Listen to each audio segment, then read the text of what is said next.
Netcasts you love. From people you trust. This is Twit. Bandwidth for frame rate is provided by CacheFly at CACHEFLY.com.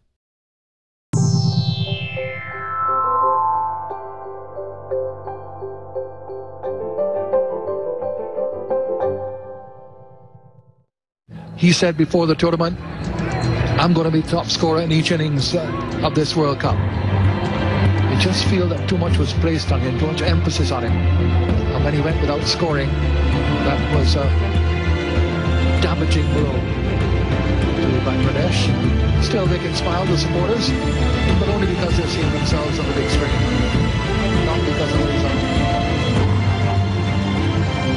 He said before the tournament, I'm going to be top scorer in each innings of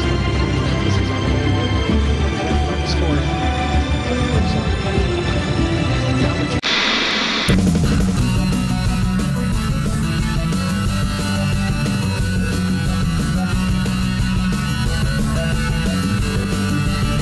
It's frame rate. The Inception soundtrack doesn't help either. Welcome to Frame Rate. I'm Tom Merritt. I'm Brian Brushwood. And this is the show where we rate the movies and TV shows that we're going to watch either on the internet or elsewhere. This is the show where we sit on our self-appointed throne in some kind of pretend bunker and we proclaim how many frames everything should get, whether it's thumbs up or thumbs 24 per second. And we just tell everyone what they should think about TV, right? I actually went to the trouble of having a lackey appoint me to my throne so that it wouldn't technically be self-appointed, although it was still self-aggrandizing. I loaded up Broderbunds, the print shop, and printed out a certificate on my dot matrix printer. Nice, that's a good idea. I'll have to do that too. Right over there. This is we look into television, movies, video of all kinds. With an internet perspective, with a tech perspective, taking control of your entertainment in a way that was never possible, I don't know, even like 5 years ago. You're right. It's a two-way street now because everyone's got kind of people, I think, have a literacy for content creation, and that's for all of us, and that's something that the internet's made possible. It was YouTube that really allowed us to discover that making movies could be as fun as watching movies. We all armchair quarterback now. There is a battle going on, Brian Brushwood. A battle between the old guard that wants to control how you entertain yourself and a new, unmeasured, unlimited garden of evil and fun. Now, wait a minute. It sounds like you're saying. Sorry. I started to get lost in the poetry of it. No, this is a battle between, like, you know what? In the old days, you had to wait for somebody to make something and had it sent down the pike. And what we're seeing is a revolution going on where slowly, and this is what we're covering on Frame Rate, slowly people are saying, hey, wait a minute. I can make stuff and distribute it myself. And there's a huge tension and battle going on over that. Well, and that ties in directly to today's big story.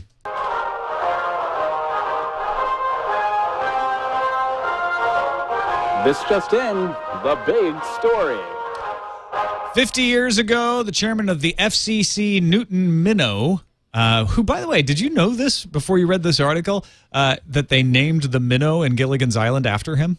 I did not, and I also did not know that he wore it as a badge of honor, because I guess what happened was he got up in front of the FCC, and that's where he gave, this is where the vast wasteland phrase, referring to television as a vast wasteland, comes from, is one speech the guy gave. I never knew this, and including stuff like, Gilligan's Island. He asked people, and I'm going to quote here, I invite each of you to sit down in front of your television when your station goes on the air and stay there for a day without a book, without a magazine, without a newspaper, without a profit and loss sheet or a rating book to distract you. Keep your eyes glued to that set until the station signs off. I can assure you that what you will observe is a vast wasteland. And he was talking about the kind of content like what later became, Gilligan's Island. And I guess Sherwood Schwartz, who was apparently there to watch the speech didn't cotton to that very well, and so named it the SS Minnow in honor of the jerk who said that television was a vast wasteland. So whenever you hear that phrase, like, well, TV, TV, it's vast wasteland, they're quoting, whether they know it or not, FCC Commissioner Newton Minow.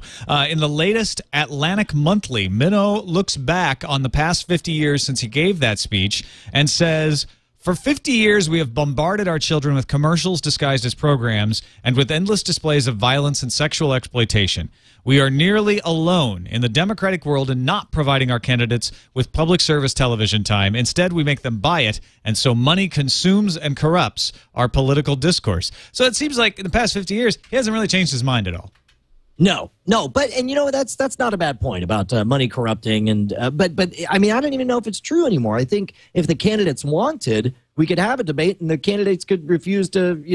I don't know. I guess putting out your message, you do have to buy advertisement time if you want to go out to them and interrupt their television watching experience. And I can't see commercials, right? There's the debates are free, but actual commercials in the United States are not free. You have to pay for that airtime to get your commercial shown on television. So we should point out that what we're talking about is an article on ARS. Do you say ARS Technica or Ars Technica? Oh, well, the article that Minow wrote was in Atlantic Monthly, but there was an article on Ars Technica talking about this, written by Matthew Lazar. And Lazar says that he does not believe television is a vast wasteland anymore. He believes it's a crazy, weed-filled, wonderful, out-of-control garden. Well, and that was the part that I didn't like out of this whole article. I think he had a lot of really good points. I think clearly he's got a love of television and somebody who grew up in the new media. But I don't like the idea of it being a crazy weed-filled garden, because garden implies that it's somebody's job to curate it and to make sure it is what it is. But it's weed-filled. Well, exactly. What I want is to think of it as a jungle, a rainforest, where it's dangerous and it's precipitous, it's insane, but in there is magic. Somewhere in there is the cure for cancer, if you can find it, and medicine. I think if I can split the difference between what you're saying and what Lazar said, what we want is a park. In other words, there's rangers there to warn you about the bears. And there's a road to a lodge where you can get oriented, and then after that you're on your own and it's wild, and you can find all the cool stuff that's out in the wild. So when I say a park, I don't mean like a city park. I mean like a national park, like a wildlife reserve kind of park. And that's kind of what we have with YouTube, where there are a few ground rules. Now I'll tell you, and this is one of the things to splinter off here. It's great in that there are certain things for sure you will never see on YouTube. You will never see full-on sex or pornographic material or anything like that. But then, of course, they have no way to really control language without everything going to crap. And I wonder how long it'll be before YouTube starts having some kind of rating experience, some voluntary tagged rating, because I would love it if I could let my 7-year-old just watch whatever she wants on YouTube, as long as, it was within a certain gradient where it's she would never hear the F-bomb or the S-bomb or whatever. Because they already have, they kick out any porn, any nudity gets kicked off of YouTube. And any copyright violations, as we know on Frame Rate, gets kicked out on YouTube, whether it's actually fair use or not. And so they have a little bit of a system there, but it's all or nothing, right? If there's, like you say, if there's bad language, it's in there. And there's no way to filter against it. Well, and it was especially frustrating because there was a time that she went through, and I don't know if they're still on there now, but at some point, everybody had posted every single of the old Spider-Man series from the 1960s, and she loved it. She just wanted to click, and it was the kind of thing I could leave her in the room, and it would end, and she'd click on part 2 of 3, and then part 3 of 3, and then she'd pick a different one and keep on going. But when there was nobody to guide her, there were so many parodies that it's like, crazy Spider-Man video, he curses a lot. And it's like, so I'm in the other room, and I was like, son of a, because I don't want to have to sit there and then you come running into the room cursing, making the problem worse. Like, son of a, turn off that effing blah. Yeah. But back to the question of whether it's a beautiful garden or a crazy jungle or whatever. Certainly the landscape has changed vastly since the vast wasteland comment. Some people would say it's a much vaster wasteland. Because we do have an appallingly large amount of crap out there now. But what would you say is the biggest difference between the landscape now and, I guess, 50 years ago? Well, 50 years ago, you had 4 channels, usually, in your local area. and I'm not counting the Dumont network, which went down after like a couple of years in the 50s, but you usually had an independent channel in an area in addition to ABC, CBS, and NBC.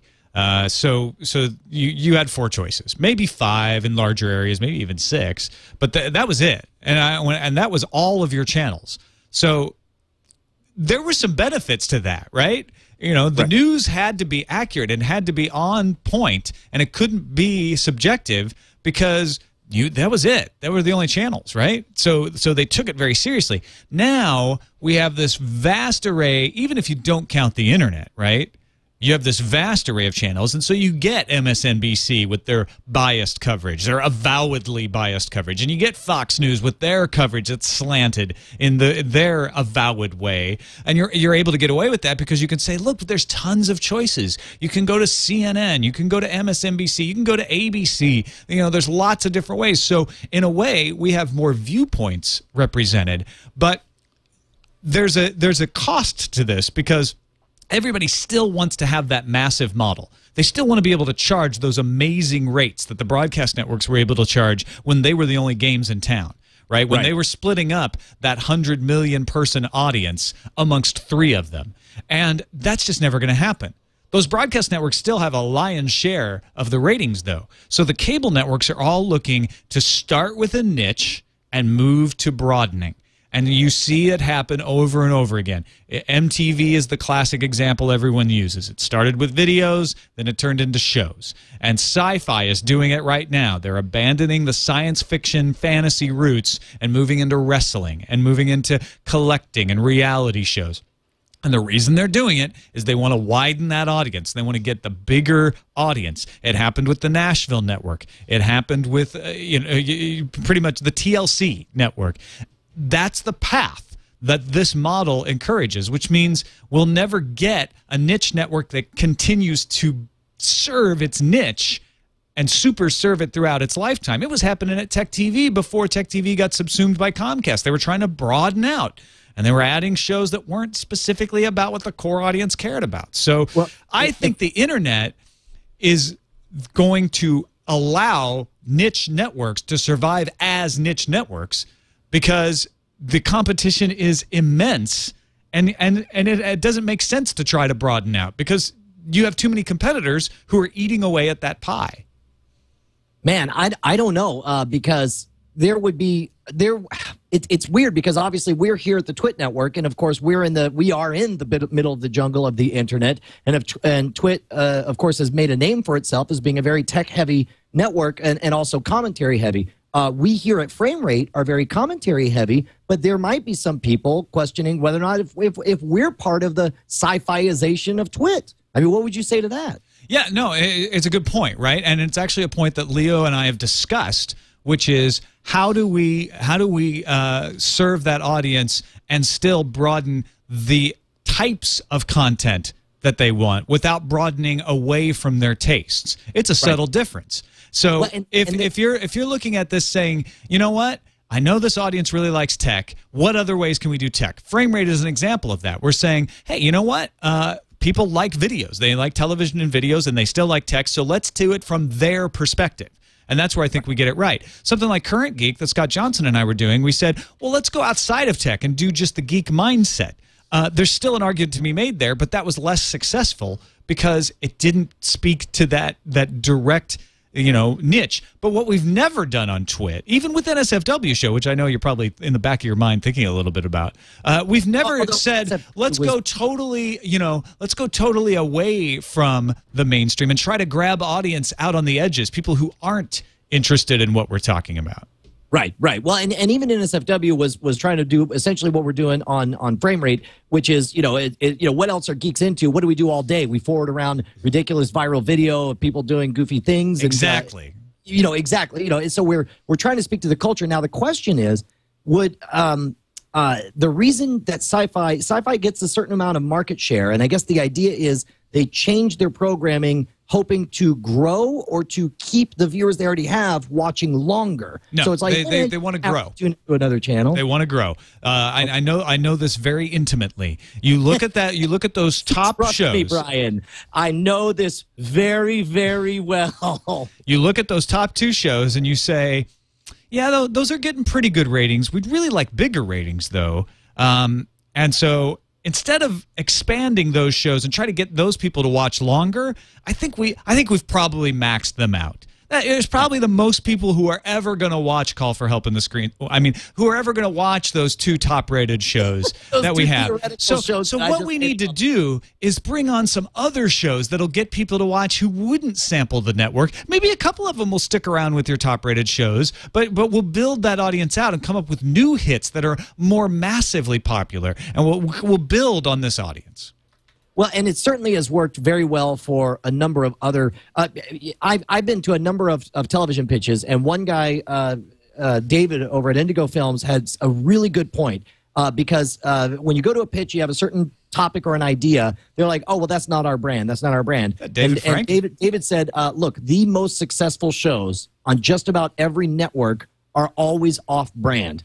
When I say National Geographic, you don't think a show about teaching dogs how to behave themselves. You don't think The Dog Whisperer. When we say Discovery, Mythbusters has come to define Discovery, but Discovery's brand used to be documentary filmmaking, not blowing stuff up for grins. He had a couple of other examples as well. But go through and look at what the most popular show, Chris Angel's Mind Freak on A&E. I mean, A&E is was Night at the Improv and hoity-toity stuff. And all of a sudden, it's a guy wearing black eyeliner running around doing tricks on the strip. Here's an even better example because it's one where we actually like the way they've changed it. AMC is not American Movie Classics; it's Mad Men. Absolutely. Yeah. I mean, it totally. History Channel is a show. Used to be the Hitler Channel, and then you got Pawn Stars showing up out of nowhere. It'll be interesting to watch how networks in the internet space, in this vaster jungle, reach their adolescence of maturity, I guess. All right, I believe we have one other big story, right? Oh, rather, another big story. Stop everything! It's another big story. I don't know how they got this to happen, but in a little over 2 months' time, a horror movie called The Tunnel will receive its world premiere on BitTorrent for free. And it's not just a movie made by people in their gardens or their garages. This is a movie put out by Hollywood giant Paramount Pictures. That's the surprising part, because the first part of the story in that FARC headline variety, not news, movie gets released to the internet on torrents. News, it's by Paramount. I mean, that's amazing to me. Now, it looked to me, from what I saw, I only poked around at this. I don't know if you read the full story or looked at the website, but it looked like there will be multiple parts. No, I'm thinking of another story later on down the road.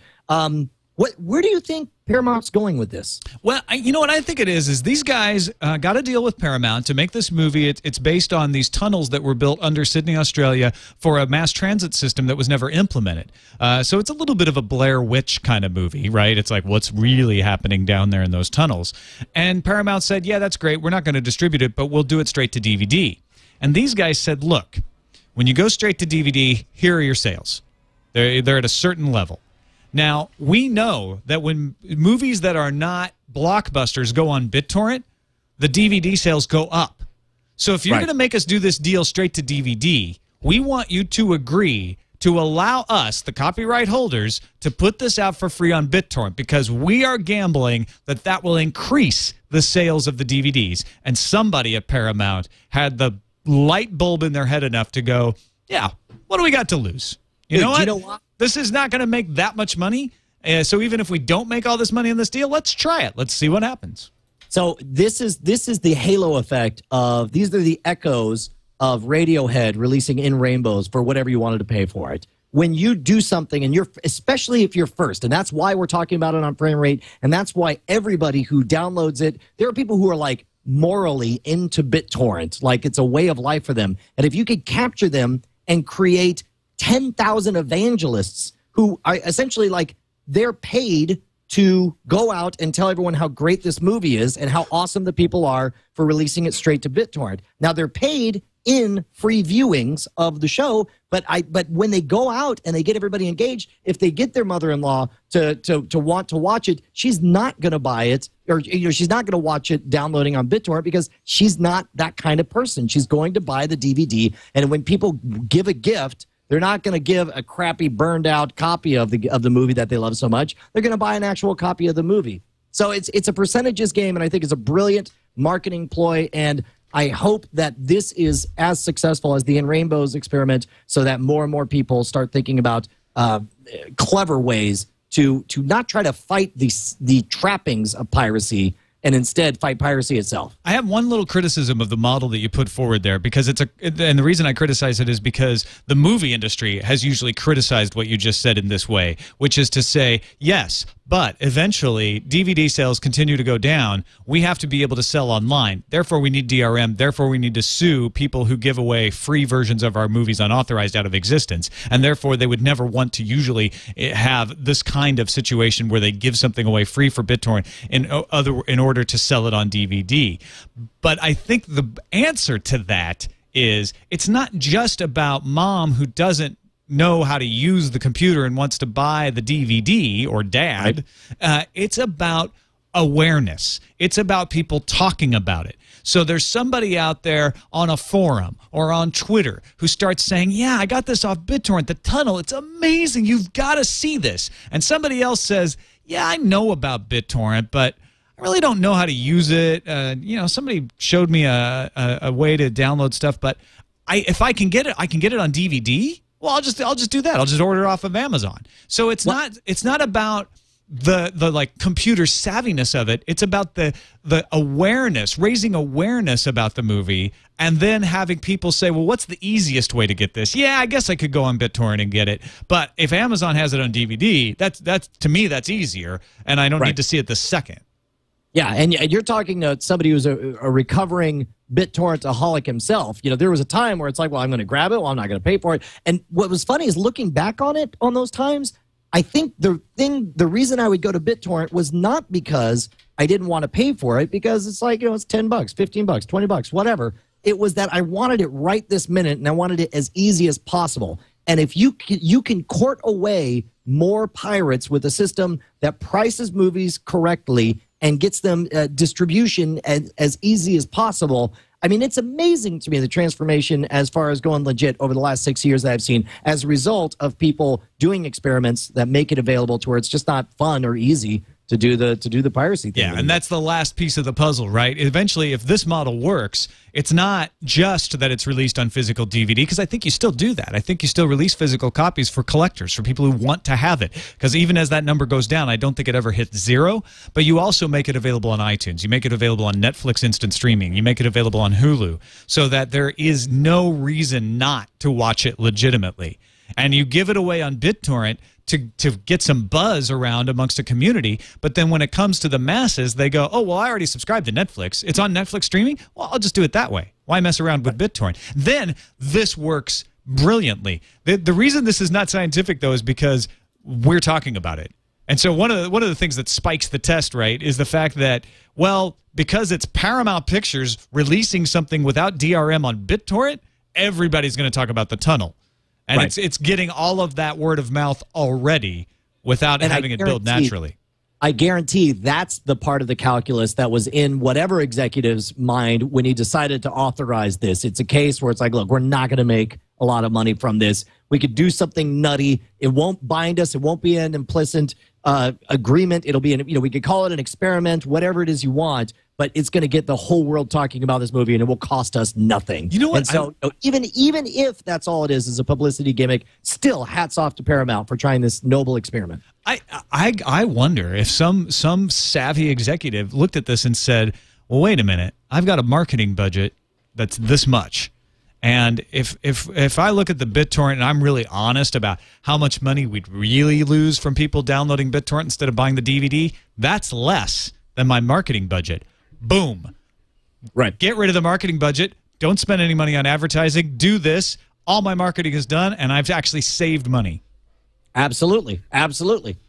I think it's a great idea. And I'll be curious. I'd love to schedule a follow-up on this on Frame Rate where we find out how much money it actually makes a few months. Yeah, let's try to remember to do that. On to Film Foul.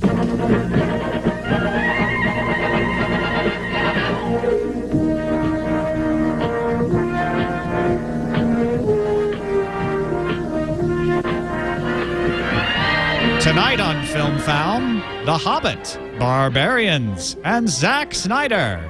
You didn't use the voice. You didn't do the dulcet tones of the Film Found theme. I did it. I did it tonight on. Oh, okay. Hey, do you know that when I was working at Universal Orlando for their Halloween Horror Nights, 2 of the last years I did it, one of the guys who was out in front barking for me, he's this old guy in his late 70s. By barking, everyone, he means a barker who like, hey, come on in, see the show, not like barking like a dog. Right, correct. Just in case there was any confusion. Yeah. For the one old lady who somehow was watching Frame Rate who didn't understand what I was talking about, I'm glad you cleared that up for me. It's not just the old lady, it's the troll in the chat room. He's like, what do you mean barking like a dog? Mm-hmm. This guy, his name is Don, and he's amazing. It turns out he did the vast majority of all the, I think it was CBS or ABC announcements you heard in the late 70s. So I'm talking to this guy, and he's been retired forever, and he loves Universal, and he loves hanging out, and he loved my show. And I was like, I would go up to him, I'm like, do it.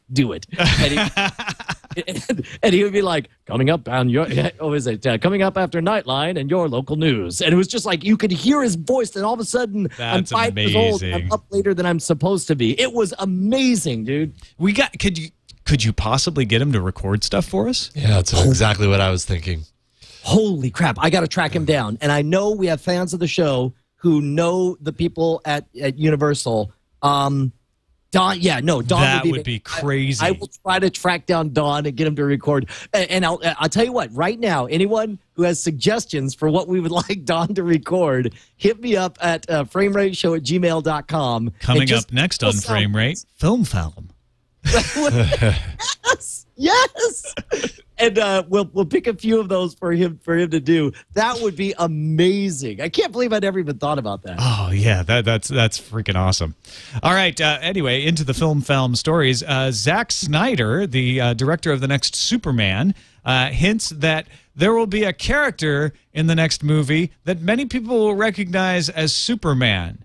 Now, was he just being funny, or did he mean like we're going to see Bizarro Superman or something?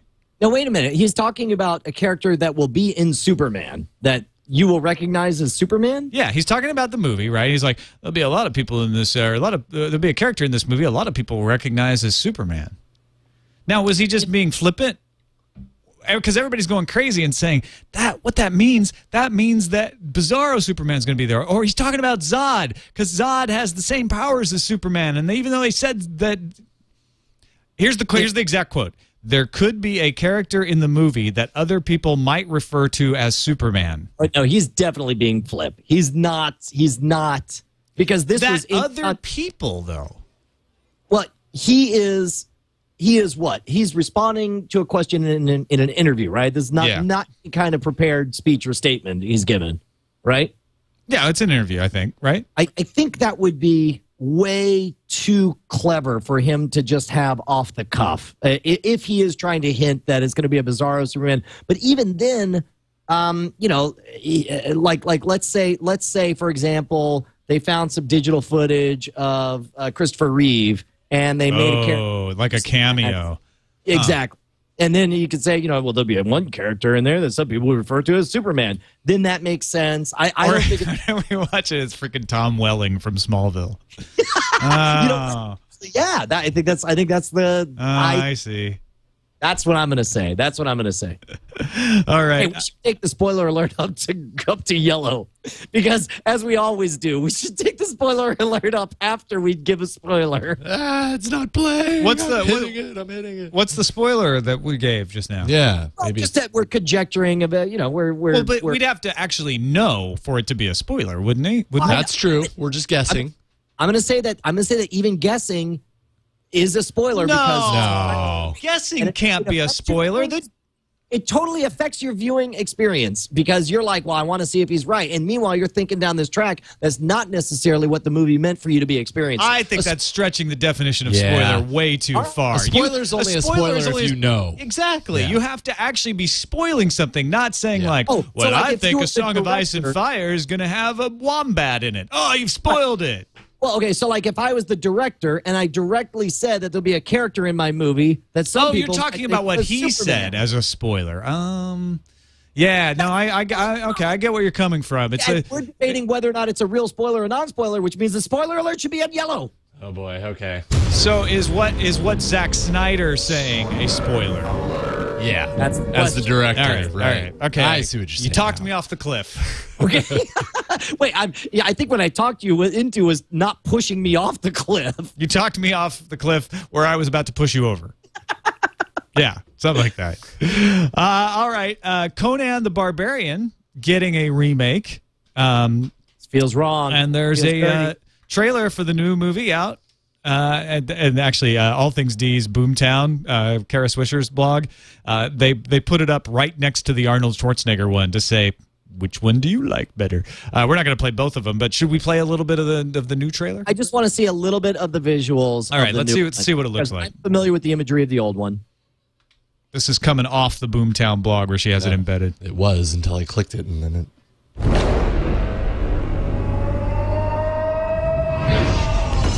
Looks like Harry Potter so far.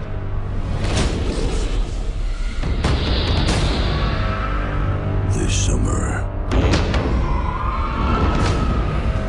enter the world. In a world of the barbarian.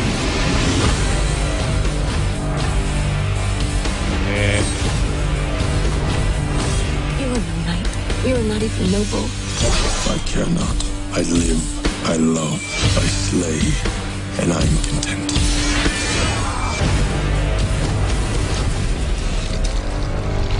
Content the Barbarian. Yeah. They're not showing me enough of the movie to tell. And that, Well, that I could be wanna just because see- they haven't finished, enough of the principal photography, or it could be because they're worried about how it looks. Well, and I also, I mean, when I think of Conan the Barbarian, I think of larger than life imagery and over the top, and I'm not seeing any of that. Play a little bit of the original trailer Yeah. since Bring we've back got it the right there. HBO 1982 Let's take a look at this and see just how it compares. Presented by movie-list.com. Yeah, look at that! This guy's gonna kill something. Yeah. This is making me want to watch this again. All I know is that asses are. I don't want to see Conan wreathed in smoke hidden from me. I want to see him out kicking some ass like Arnold is here. Talking about how content he is. Yeah, Come on, man. I'm content. I'm I doing don't okay. for his brains. I just Love do a him for little his battle, muscles, his ruthless killing little spree. love. I'm all right. Don't worry about me. Look, you got a lot of work, Conan Redux, to win me over. As Conan Old School's rocking it with the ladies and the killing. Now, for this next story, I need to find out if Zadiva is still in business. We should revisit that. But earlier last week, Engadget reported that Zadiva was starting a service where you would pay $1.99 and get a 4-hour window in which to have a DVD streamed to you over the internet. Dude, sounds awesome. Sign me up, bro. Yeah. So wrap your head around that. They're not streaming a video to you the way Netflix is. They're actually playing a DVD and streaming it to you. So they say they don't need authorization from the movie industry because Well, you tell it's me. just like renting a DVD. Instead of renting you just the DVD and the DVD player, which some rental, Blockbuster will rent you a DVD player sometimes, they're saying you're renting the piece at our business, and then we Wait a send you minute, the wait. video to your computer. Wait a minute. So they're saying they're doing this without authorization or agreements Yes. with any studios? Exactly. Oh, I give it 20 minutes, man, because I guarantee you. Yeah, you know what? Brian Brushwood offers a competing service where I will play any of the DVDs in my library for you over Skype. You send me $20, I will go downstairs. But now here's the thing. Just for you, Okay, so if you streamed it right now for our thousands of people watching, that would be a clear copyright violation, right? But you're saying you pay me $1.99, I will stream it just to you. Nobody else can see it. So you are limiting the audience. You're not broadcasting, and let's say they have 5 copies of Conan the Barbarian. Once 5 people have rented it, it's out. They can't stream more because they are physically playing the DVDs. That's their defense. This sounds suspiciously close to a library, which sounds suspiciously close to communism, which sounds suspiciously like this will be shut down in the next 20 minutes. You know what? It's the site is still up. They're listing their registration as temporarily full, probably because they can't handle the number of people who want to do this. But did I already, and forgive me if we already talked about this on Frame Rate, but back when I was sick a couple months ago, there was a guy who just sent out a tweet saying, hey, man, I'm going to watch this Apollo documentary on NASA. You want to watch with me? And he gave a Ustream thing. And I felt naughty clicking on it, but it's 3 in the morning, and there were 5 people. Broadcast. Yeah, no, it definitely was. But, as I mentioned before, it felt more like a 21st century version of 5 guys hanging out watching a movie together. Right. And it's like, I wonder, we got to fix the rules on this. And I wonder if the recent Facebook announcement, let's say, okay, so if movies start rocking on Facebook and people start watching. Yeah, we were talking about this in relation to the Facebook thing with Dark Knight. How long until they start offering a party mode where you and your friends chat? They already do that on Xbox. Movie together. What's that? They already do that on Xbox. And with some Blu-ray players as well. You can watch a movie where everybody watches the same thing at the exact same time and then you chat along while you're watching it. Dude, that's awesome. Yeah. And with Blu-ray players, a lot of times if everybody has the Blu-ray, there's a party mode that you can use. Everybody has to have that Blu-ray, and everybody has to have the Blu-ray player that supports it. Totally different. But it still does it. Yeah. No, the whole purpose of a party mode is to expose people who normally wouldn't have seen this content. You're there at the party. 3 of the 5 people there want to watch this movie. They all say they love it. Fine, I'll watch it. I'll go with the crowd. Now, here's the thing. With the Xbox One, as I understand it, now I may be mistaken about this, but as I understand it, everybody has to pay the rental fee. You can't rent it and share it with a bunch of people. Yeah, okay, that's also dumb because that's not what you do when you do it physically. And look, and you know what? Actually, it's not dumb if they just lower the price so low. Like if it's $1 each, yeah, I'll join the party. Heck, let's get 5,000 people to join the party, and everyone kicks in $1. Now you made $5,000. Yeah, but now you've broadcast. That's we're getting away from Zadiva now, which is it's a whole different issue. Zadiva's not doing broadcast. They're not saying party mode. They're not saying any of that. I know you're just saying like you kind of want that, and that's true. But Zadiva, what Zadiva's doing is saying we have a DVD, we stream it directly to you. We don't care how many people are in the room with you, but it only goes to you on your screen, and then it's legal. The problem is a hotel tried to do this a while ago, saying we're going to keep the DVDs down in a basement, and then if someone rents it, we'll just stream it up to their television, and then we don't have to pay for this pay-per-view system. Of course, pay-per-view systems in hotels make bank for the movie industry, so they sued that hotel into oblivion. They said you cannot do that. That is an improper reuse of that DVD. Well, and here's the reason, out of everything you said, the flag words that tell me that this thing's definitely going to get shut down are, it's pretty much the same as, and it's like, I agree. When MP3.com in the late 90s came up with this brilliant scheme, they say, look, you got all these physical albums. It would take forever for you to encode them. Just put your CD in the drive. Send us the Redbook audio key. We know you have the disc now, and we'll unlock this album that we've already encoded in MP3 format. So it's just like you encoded your own music and are listening to it yourself. And they said, you know what? That may be what it's just like, but it's not, because you are definitely distributing illegal MP3s. Well, and this is where Zadiva is very interesting, right? The problem with that was you were making copies, and there were unauthorized copies. No, So in other words, you weren't making the copy, but they had made a copy. And actually, somebody emailed me today and said, "Hey, I'm having an argument with a friend of mine over whether downloading MP3 versions of LPs you own is illegal." He says it's legal because he owns the LP, and I'm like, no, it's not. Yeah, it's an illegal copy. It's actually questionable. The RIAA says that they don't think it's legal for you to make a backup of that LP, but even then, you making a backup of an LP is much different than you downloading an unauthorized copy. In the eyes of the law, all of those copies are different. and they all require a fair use defense. And if you downloaded them from somewhere else, you didn't make a fair use copy. So with MP3, what they ran afoul of is that part of the law that said, hey, those copies aren't the right copies, so they're illegal. But what they're doing here is not making any copies. They're streaming the video. They're not distributing the video. But they're just displaying it. It is an illegal broadcast for one, though. It's an unauthorized broadcast. That's a question of whether you can broadcast to but one person. If you're saying, look, it doesn't go to anybody else. Yeah, I mean, it's like, look, anyone who, I don't know. That's a good question. And look, I mean, you know me, I'm on the side of more freedom for everyone all the way around. I know. But the powers that be, I think, are going to shut this thing down. And fight the good fight, and you rock out with your kooky DVD playing self. Yeah, I think they're going to get shut down, too. I'm just, All this has been nothing but devil's advocate. Yeah.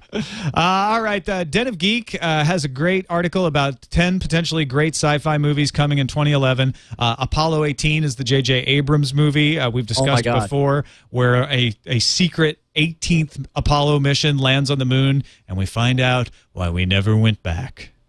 I think that's great. Attack the Block has, which I just saw Paul last night. So, and I didn't even recognize Nick Frost in this photo here. But Nick Frost on Attack the Block and a Cowboys and Aliens, I'm super, super excited about. Ridiculously upside down, backwards excited about. It's Harrison Ford, Daniel Craig, Sam Rockwell, Olivia Wilde. It's an amazing cast. Plus, did you John miss the part Favreau where there's directing? Cowboys and Aliens in the movie. Yeah, you can actually just stop right there, can't you? We've talked about Super 8. It's coming August 19th. Real Steel, starring Hugh Jackman, October 7th, feature-length adaptation of a Twilight Zone episode. I did not know anything about this movie and had never heard about it. But reading the synopsis, it sounds great. I had never seen the original Twilight Zone, but basically we're looking at a real-life boxer who trains robots to fight in the ring, right? Yeah, you could stop right there. I'm sold. All these movies look great. October 21st, Contagion, Steven Soderbergh thriller, sees Matt Damon, Gwyneth Paltrow. Wait, stay with us. Marion Cotillard, Kate Winslet, Jude Law, Lawrence Fishburne, and Elliot Gould dealing with a deadly virus. Big stars, though. It's a horror. It's an Andromeda Strain type movie. So I'm already in. I love that kind of stuff. One of the things they mentioned in the article is it seems like the contagious virus theme comes back once a decade or so. And he mentioned specifically Outbreak or the Andromeda Strain. Which do you think has held up better over the years? Outbreak in the mid-'90s or Andromeda Strain in the early '70s? I'd almost have to say Andromeda Strain. Really? Yeah. No, I maybe I'll have to go back and watch Outbreak again, but I thought Outbreak was really good. Maybe because I had read it. I had read The Stand maybe 4 or 5 years beforehand. Yeah. And I just finished reading The Stand. Experience. I just finished reading The Stand, so that's all I can think about when I think about virus outbreaks. Did you find an audiobook version of it? No, there was no. Well, there are audiobook versions, but not legitimately obtained unless you pay over like $30 to buy them used CDs, which I was like, no, that just doesn't work for me. So I just read it on Kindle. Right on. Remake of The Thing coming October 14th. I'm of mixed emotions on this one because I have such a fond association with the original, and I just don't know if they're going to be able to nail it on this. Olivia Wilde comes back with Justin Timberlake in something called Now, a dystopian tale about a future where scientists have found a way to cancel the aging process. It's kind of the reverse Logan's Run. Yeah, well, no, I mean, it's very Logan's Run in that when you reach a certain age and you can't afford to make your payments, they revoke your life privileges. Well, yeah, you have to purchase an extended life lease, and if you can't afford it, then you're all Logan's Run. Right. Rise of the Apes is. Do you realize it's been, and they point this out in the article, a decade since Tim Burton did his version of Planet of the Apes. Did you hate it as much as everyone else did? Oh, man, and I even like Mark Wahlberg, but man, that was just a disappointment. I don't know. It was disappointing at times, but I mean, maybe because I saw it at the Alamo Draft House, I had a good enough time. You had enough Shiner in you to enjoy it, I'm thinking. I know, that's what it was. I was corrupted. They were campaigning for me to love the movie with my pleasure centers. But they're going back in the same vein. They're following the rise of Caesar, the first ape, to say no in the original series, which I think is a neat idea for them to approach instead of starting with the end and then going backwards. They're starting beginning with this. It's like when they finally get around to remaking Star Wars in 100 years. Will they start with Phantom Menace? Oh my God, I hope not. And finally, the last one doesn't have a release date yet, but they mentioned The Divide. Xavier Gens follows up his remarkably bloody horror debut Frontier with a more mainstream yet less memorable video game adaptation, Hitman. His next movie, meanwhile, sees Gens change genres once again with the post-apocalyptic sci-fi The Divide, featuring Michael Biehn, Peter Stormare, Rosanna Arquette, and Milo Ventimiglia. It sees New York obliterated by an unspecified apocalyptic event. I'm in. Apocalyptic event. Let me tell you, this looks like a really good year for sci-fi. I mean, how many years do we even get 10 movies of this quality, or at least sound? We don't know until we see them. But I mean, I'm super excited, and they're all vastly different from one another. You've got some over-the-top action. You've got this period piece with Super 8. You've got the found footage with Apollo 18. I mean, this is a good year for sci-fi. And The Hobbit finally started shooting 2 days ago. We already talked about this. I'm okay excited about The Hobbit, but what does it say about the beleaguered state of the movie that on day one of production, they instantly feel the need to put out photos and be like, look, it's happening for reals. I'm on a set. I couldn't have this set if we're really making the movies. I don't think that means that it's like going to be bad or anything, but I think after all of the lawsuits and delays, I think they did one. They took a lot of, I can understand taking a lot of joy in saying, we finally did it. We actually started shooting the freaking movie. It's like when you arrive in Indonesia on your big trip and you posted your first photo up on Twitter because you got there. You finally made it. Well, I didn't have half the troubles getting there that the Hobbits had. Yeah, exactly. Hey, did you ever see, what was that documentary about the Man of La Mancha movie and its complete implosion, the Terry Gilliam project? Do you remember hearing about that? I vaguely remember that, but I can't remember the name of the freaking documentary. Oh, man, I can't remember the name of that. I never saw the documentary, but the story was just so legendary of all the disasters that happened on that movie. Although, doesn't part of you knowing Terry Gilliam, who anybody that doesn't know, he was the American in Monty Python, the guy who did all the animations. You didn't really see him talk. Knowing Terry Gilliam, doesn't part of you think, well, wait a minute, Man of La Mancha, tilting at windmills, never achieving, and then he pretends like he tried to make this movie, and then he's tilting at windmills, and he never. No, that would be too ambitious. I don't know. That would be too meta. That would be. I don't believe that. Would be little awesome. Suspicious of that. I don't believe it, but that would be awesome. Hey, did you watch any movies this week? No, I did not. Saw Paul last night. How is Paul? Simon Pegg, Nick Frost. It was great, actually. I mean, it was great for what it was, and I had low expectations. I just wanted to have a good time. The jokes come with so much frequency that and they're so deeply embedded. Like, there's geeks jokes in there. Like, at one point, and you knew it was intentional, some car goes over a cliff, and you could barely hear very distinctly the Wilhelm scream as he goes down. all these individual things. I mean, stuff where it's like if you're not as embedded in geek culture as we are, then you're still going to enjoy the movie. You're not going to catch them all, but you're like, oh, that was very deliberate that they're referencing Close Encounters of the Third Kind, and they set up a plot device to where it's not silly that they're doing these things. And I don't want to say exactly what it is, but I enjoyed it immensely. Kenny D says Lost in La Mancha is the name of the documentary. Lost in La Mancha. Okay, I'm going to see if that's up on Netflix, and I'll probably watch that on instant streaming. On to the tops of the tubes. I find it hilarious that our film intro is like 5 minutes long, and our tube tops is like 2 seconds. We're going to fix that. We'll get Don to say, frame rate coming up after your local news and Nightline. And then we'll play the special thing. I guess it makes sense, though. Television is short attention span, and film is like sit back and enjoy. You got 22 minutes on TV. You got an hour and a half on film. Huron needs to be exactly half a second long its intro. All right. So the big Netflix House of Cards deal did go down. Netflix announced I guess it was March 18th. So just 4 days ago, that it got the show after rumors spread earlier in the week that their deal was nearing completion. So yes, absolutely going to see original programming coming straight to Netflix, including Canada, U.S. and Canada in late 2012. You know what else went down? Netflix's website. It's full on. You can't stream anything at this moment. You can't shop for DVDs. You can't pick your cues or nothing. The chat room's been howling about this for the last 20 minutes. I know. I saw the chat room howling. Websites go down. I don't know. Am I just jaded? Like when Apple goes down and everybody gets like, oh, they're going to have a new... When Amazon goes down, when Facebook goes down, I'm like, Twitter's down. I'm just like, yeah, websites go down. Like, did it go down for an interesting reason? Then maybe it's a story to me. But just the fact that it's down, like by the time someone watches this episode of Frame Rate as a podcast, it'll probably be back up.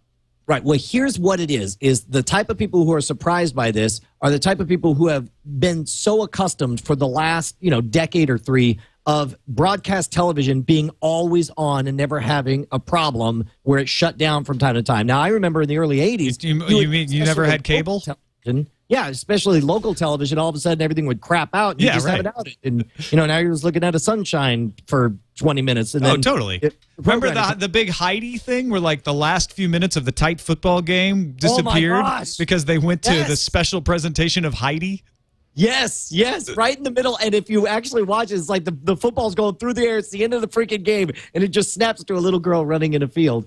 Stuff like that used to happen all the time, and I think people, especially the generation who's into new media, are not accustomed to, they want everything available all the time and on. And so it's see, that's the part that puzzles me, because it's like, if you're really into new media, then you've used a website before. Which means you've had it give you problems. You've had websites not load for one reason or another. Well, but again, I'm not going to harp on them, because one of the things we talk about a lot on Frame Rate is how new media is pushing out, new hotness is pushing out old and busted. But when new hotness starts acting like old and busted, then that's significant, because if we're saying cut the cord, get rid of your cable, Netflix is the way to go, then it certainly matters that anyone doing that. But you know what? I guess it's the statistical part of it. There's just a real gut reaction to me. It's like, this is not interesting. Yes, it's down right now. How long? Is it down for a day? Then I'll start to pay attention. Down for a couple days? That's big news. Down for an hour out of the hundreds of thousands of hours, it's probably still got better uptime than your cable television does, because a storm came through and knocked it out, or you lost power, or or your DirecTV satellite got blown off the roof. Like, it's like, for some reason everybody just thinks it's news because something big went down. Get off my lawn. You kid with your jazz music, get out of here. You beatniks, you're tearing up society. All right. You have something that is not down. Your Time Warner cable app finally started working. Yeah, you remember I was harping on them, not for the fact that the app required you to watch from home, but the fact that I was at home on my home network, and out of the box the thing wasn't working. And luckily, I never downloaded an update or anything, but whatever it was on their end totally just fixed itself, because now, let me turn this over here, just out of nowhere, that was what we had last week, was just the Time Warner thing. Now you've got a thing. Look at that. I actually see Gergen from CNN. I like him. He's smart. The response is fast. The picture quality is excellent. I could totally see hanging, you're in the bathtub, just set this up, watch your news or whatever. You get the cover, and then you can just hang it on the wall with the magnets. There you go. If you're the type of person that's obsessed with watching stuff live, the problem is outside of the news channels and maybe the sports stuff, but I'm not even into sports so much, but outside of stuff that live matters, I just can't see when I'm going to use this, because it's like, I'm not going to tune in on AMC to watch Mad Men on it, because I'm going to make sure that it's DVR'd, so I'm not watching commercials. Yeah, it seems like live events. You're right. Again, step in the right direction. I'm glad they're doing it, and I'm glad it works. Venture Brothers renewed for not one but 2 more seasons. Fantastic news. Very excited about that. Have you heard of shows? I can't remember the last time I heard of a show getting picked up for multiple seasons at once. Glee. I guess. Glee did? Yep. And Battlestar Galactica, I think, did as well. At one point, yep. Lost got guaranteed through 6 seasons at season 4. 3 or 4, I can't remember. Well, congrats to the whole team over there doing Venture Brothers. That show is so good. That's, in fact, talking about what we're watching. I am plowing through season 2. I'm not quite to the final episode. I know everyone talks about how good the final episode is. I said season 2. We're on season 4. It's so good. The show is so good, and it just doesn't wait for you. It sets up a joke and just keeps running, and then the joke will be like, oh yeah, that joke that you didn't understand the whole show, in the last 3 seconds of it, they'll be like, that's what that joke was. And it's love it. Good for those guys. Yeah, no, they are brilliant, and they're tied in specifically to our cultural sensibility. I don't know if it's our generation or just our niche, but they plug into mine. And Jammerby here is a big fan, and I know you are now a big fan, and Veronica Belmont is a big fan. It's just all of us are like, yes, I get that. I get what they're parodying. I get these jokes. There's layers upon layers. You can watch the shows 2 or 3 times and still discover allusions that you missed the first time through. It's amazing. Love that show. Absolutely. Sci-Fi unveils its largest original programming lineup in history. We were talking about them earlier, how they're widening out. Let's look and find out how far they are widening. Alphas will premiere in July, follows a team of ordinary citizens whose brain anomalies imbue them with extraordinary mental and physical abilities. Kind of a superhero story. This isn't too far afield for them, right? No. And look, most of the content that they create in-house is very much sci-fi. What you seem to object to is the fact that they're showing wrestling on Friday or Saturday nights. Well, they've got wrestling now on Tuesday and Friday nights. They kicked all of their most of their shows off Friday so that they could get WWF Friday SmackDown. And they're also doing things like what's the show where they're following around auctions of movie props. That's vaguely... It's very tangentially related. Marcel's Quantum Kitchen premieres tonight, which is, kind of more of a Food Channel tech meets tech show. I'm trying so hard to defend them. This is not working out. Yeah. Try. But Alpha sounds all right. That sounds like something okay. Haunted Collector premieres in June. Ghosts and spirits inhabit more than just homes and buildings. This is in their Ghost Hunter vein, which is also very tangential to sci-fi. John Zaffis and his family are renowned paranormal investigators, so it's a reality thing. Legend Quest, another reality series in July. A fast-paced action-adventure follows Ashley Cowie, a real-life symbologist, as he travels the world in search of some of history's greatest relics. History Channel? I'm not gonna lie. I'm glancing through this list right now, and what I'm most excited about are the Saturday original movies. Titles only. You want to hear this? Sure. Yeah. Red Faction Origins, which I assume is based on the video game franchise. Yes, it is. Okay. Zombie Apocalypse. Working type. Done. In. Gretel. Watching. Snowmageddon. Yes. It's a mystical snow globe that makes very bad things happen in the real world when it's shaken. Awesome. Bigfoot, St. Patrick's Day Leprechaun, Roswell, my favorite, Jersey Shore Shark Attack. Nice. Called. This is going to be some kind of... At some point, someone in that movie has to say, the situation is serious. And then immediately get gobbled in half, just bit in half with his rock-hard abs glistening in the sun, covered in his own blood. Also, Battlestar Blood and Chrome coming. This is they gave up on Caprica, so now they're doing a closer prequel, which takes place in the 10th year of the first Cylon War. Yeah, way excited. Do we have a date on that one, by the way? It does not give a date in this press release. The official release date is not soon enough. Yes, exactly. Then there's more script. There's more stuff in development. Once you get into the development part, that's where you see some really crazy stuff like Culture Shock with Tommy Lee. That's been in development on their press release for a couple of years now. Monster Man, Stunts Unlimited, High Tech Hoaxes. As you can tell, they're broadening out into tech. They're broadening out into ghosts. They're getting looser, and we're not going to see as many like Battlestar Galacticas as we used to. It doesn't sound like. Yeah, I don't know. That's a broad prediction. You never know. I mean, if Blood and Chrome nails it, then then all of a sudden they got lightning in a bottle again. They can make. I'm sorry, they just canceled Caprica and Stargate Universe and renewed Warehouse 13, and still have the Tommy Lee show in development. All right. Again, I'm not so good at defending sci-fi, apparently. Songs of Ice and Fire, the Game of Thrones series on HBO is coming soon. I think it's April 12th. But April 19th or so. April 19th, maybe you may be right about that. But they are unleashing a torrent of online atmospheres. They've been doing like soundscapes and puzzles, and now like tons of videos with behind the scenes and pictures of what's going on. You can almost piece together the whole first episode just watching all these trailers. To be honest, as great as these games are and this ability to unlock content, having read the book, I don't want to sit here and overthink it. I want to be, this is what I love about watching movies that are based on stories I'm already familiar with, is all these half-forgotten elements that pop back in. And you're like, oh, I totally remember that. And if I go through all of this extra content, I'm going to be revisiting all this. I want to get as close to experiencing it fresh as I possibly. All right. So you don't want to watch the Taiwanese animation news coverage of George R. R. Martin? This, no lie, it says George R. R. Martin Fantasy Blue Baller is what this is called. 已出版的4册在全球已卖超过700万册，并翻成20多种语言。基于该系列大受欢迎 ，HBO 决定把第1册拍成电视影集，第1集将会在4月17号在美国首播。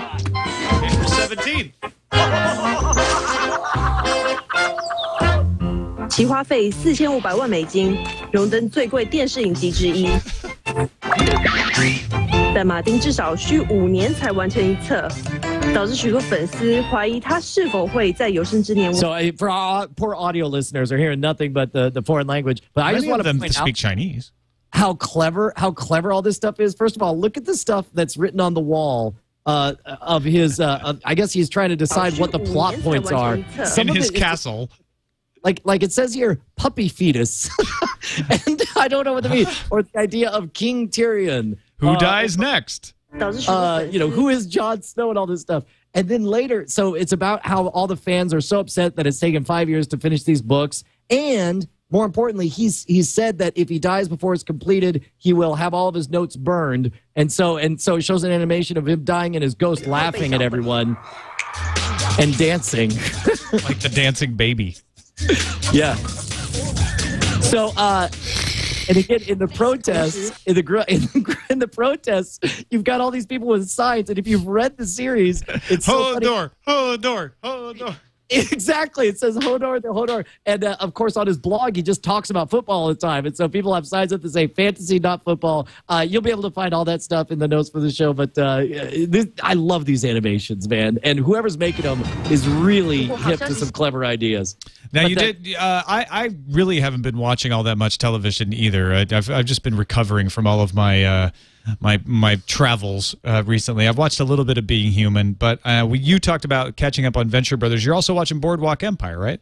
Yeah, and you know what? Darned if for the first time I didn't finish one and be all like, well, now I kind of want to know what happens next. I'm about 6 episodes into the first season, and I'm look, man, you're talking to a guy who hated the first season and a half of The Wire and finally got into it. And I think maybe Boardwalk Empire, it's got its own rhythm and it's a little bit slower and different from what I'm used to. It is. And I'd have to say about 6 to 8, episode 6 to 8 is where I started to actually wonder what was going to happen next instead of dying for something to happen next. But it wasn't enough to make me want to watch it. So I haven't. I think I might be there, but yeah. All right. Let's move on and finish up with some interferon to stop the virus or the viral video.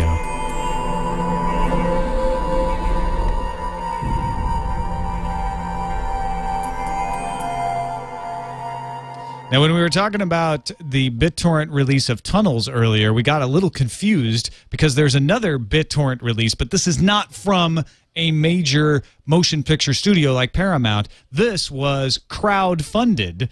And the film is called Zenith, now available for a free BitTorrent download.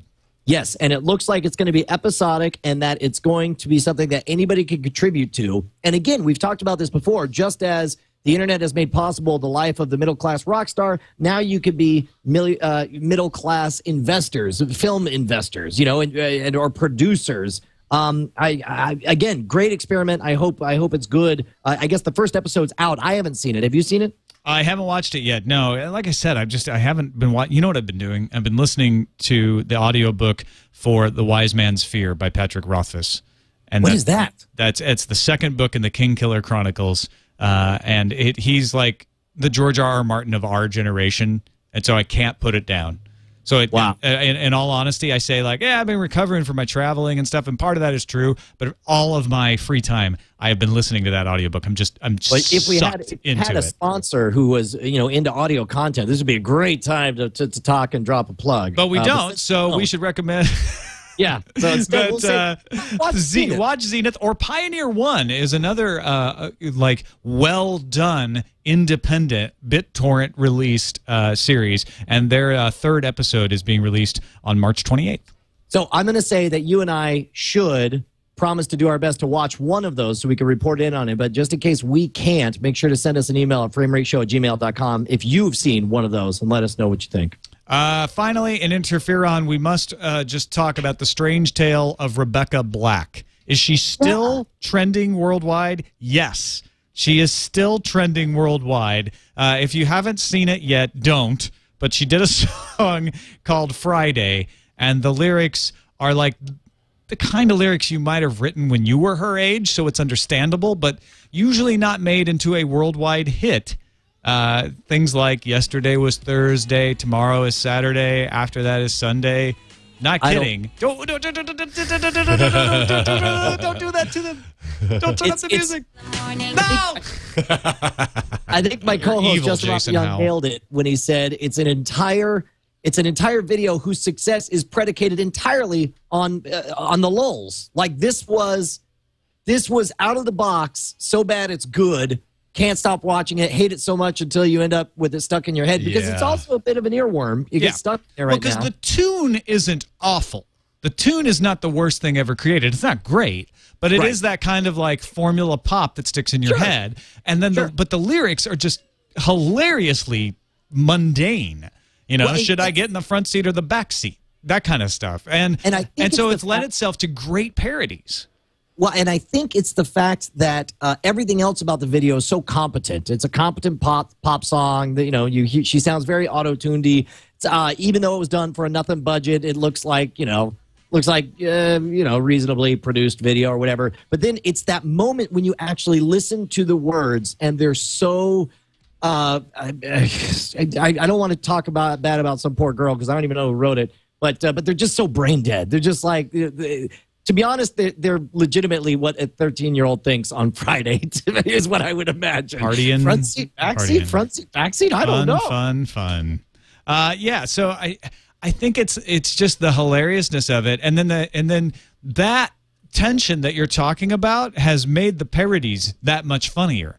Because it's like, well, if a fluffy pop song can have that effect on me where I don't really realize what's going on until I listen close, what if I did it as death metal? What if I did it as like a goth poem? And the list goes on. That's the one I wanted to find, was the one where the guys, it's the visuals. First of all, it's all piano music, and the visuals are all him alone drinking himself to death on a Friday night. Yeah. I mean, yeah. It's one of those big ones like Charlie Sheen that's going to go in the year-end, like, remember back in March, the Friday meme? You know, like that's going to be when somebody makes that internet compilation where they talk about all the memes of, the past few years. This one's going to be in there. Rebecca Black, congratulations. You're 2011's Keyboard Cat. You just won the internet. Hey, let's talk some feedback. Let's do, actually. Now it's time for feedback with Brian and Tom on Frame. Oh, yeah. What happened to our audio there? It froze for a second. Freaking laptop. Yeah. You know what? I find that insulting that this laptop interrupted that fine feedback video created by Kuhan. Mm-hmm. And therefore, I would like to give Kuhan a chance to respond. Hold on. See, by playing the video off that same laptop that I just insulted. That was your mistake, bro. This is our first video response that we've ever gotten. Yeah, it's not planned. Check this out. There. Hey, Tom and Brian. Now, as you can clearly see, I am in a high school hallway. Except I'm clearly not, because you don't hear any high school sound and barely any echo. And you guys missing something. But it does get the point across that I'm going to talk about high school students. Now, last episode, Tom was saying that high school students would want to see pictures in, the big screen on their nice high-definition television, and they wouldn't want to watch it in a small little window on Facebook. But I'm here to tell you, Tom Merritt, you're wrong. What? You see, me being, well, technically still a high school student. See, my student ID says 2011. That means that most of my friends are also high school students. Now, being high school students, all of my friends are on Facebook. Now, clearly, the target demographic that Facebook's trying to reach with their social streaming service are high school students like myself, maybe up to college students. Now, I have a few bits of evidence that show that high school students really could care less about the quality of this video. Uh-oh, now, take, evidence. for example, this call with my friend, let's call him Nader, because that's his name. Hey, I changed the settings on your TV. Why? This looks stupid. There's boxes on the side. Now, I know you're saying, hey, Kuan, that doesn't actually have much to do with the size of the picture as much as it has to do with the aspect ratio and the squishing. However, it does show the general attitude of a high school student towards quality. Now, I have this other audio conversation that I had with my friend, let's call him Greg, because that's his name. I can't tell the difference between VHS and Blu-ray. Now, if you listened very closely, you heard Greg say that he couldn't tell the difference between VHS and Blu-ray. Let me show you a quick comparison here. VHS, Blu-ray. Now, later on, Greg did note that he was exaggerating. He can, in fact, tell the difference between VHS and Blu-ray. He just doesn't care. And honestly, neither do most other people. Now, I, a fan of frame rate, high-definition content, and technology in general, pains me to watch my own television, almost take personal offense to this. But it does show the attitude of the target Facebook streamer towards high-definition content in general. So that's my little video about Facebook streaming content. I hope you guys took something away from it. And now I have 2 videos in the frame rate feedback segment. So I have to get to class, because I'm really trying to sell this bit. Well done, Kuhan. Sir, well played. Well played. God, that was stupid. Although next time, just tighten. Just tighten. Yeah, just to take out the breaths. Take out the breaths. But no, well played, although I find a flaw in his logic, as you might imagine. What's that? Well, yeah, what does he say at the end? I actually want the high-definition picture. So he is an example of why I am right. But he's he also himself. It's a skewed sample. The type of people who are here are people who aren't the people who just watch. I think this still leaves the question unresolved, Brian. Well, you know what? Let's read a quick email from Aaron C., who writes, you were talking about TiVo versus Netflix on last week's Frame Rate and commenting on how Netflix took off and TiVo never really did. The reason you mentioned was that it didn't integrate with cable and people didn't want another box.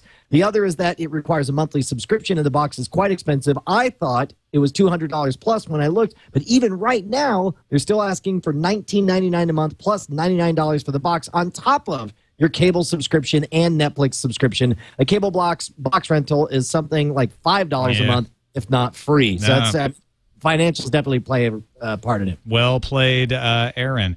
Also, I took your challenge and watched a random Netflix instant movie all the way. Jeffrey Needles says, hey, I'm 19, but remember... I got the right one. And I have to agree with Tom about quality when referring to myself, and sadly only a few of my friends. The majority of them are all, like Brian said, unconcerned with quality. I believe that at this point, in this day and age, there is not a reason for DVD quality, let alone bootleg or junky mega video stuff. Yet whenever I say I ordered a Blu-ray or want to wait for quality, I am politely mocked. I happen to only buy Blu-ray, and when I do, they go straight onto my 11-terabyte media server in my basement, which streams to my HTPC hooked up to my 42-inch in my room with full 5.1 Mirage speakers. At school, though, I am not so fortunate, but I still maintain a 7-terabyte HTPC full of 1080p goodness. I have both Netflix and Hulu Plus 2 on a Roku at home and via Vizio apps on my TV at school, but that is usually only used on my laptop as a second scenario when I cannot find a podcast to watch while using the TV for Xbox 360. Once again, we have direct evidence from Jeffrey and Kuhan that I am what Tom is talking about. We only have this sort of tertiary, flimsy evidence of the so-called silent majority that don't care. You cannot tell me that Jeffrey's anything like the majority of teenagers out there with 7 Let's say terabytes of that Blu-ray quality. Out of the 2 people who responded themselves described themselves as the kind of person I'm talking about. Apparently, I'm also not so good at picking the emails, since the ones that I think are supporting my position clearly are being perverted to support your position. But if you guys want to chime in, hit us up at framerateshow@gmail.com. That's it. I'm out. You got anything else, Tom? Nope, that's it for me. Thanks, everybody, for watching. We will see you next time on Frame Rate. Oh, that was a really quick out. Bye-bye.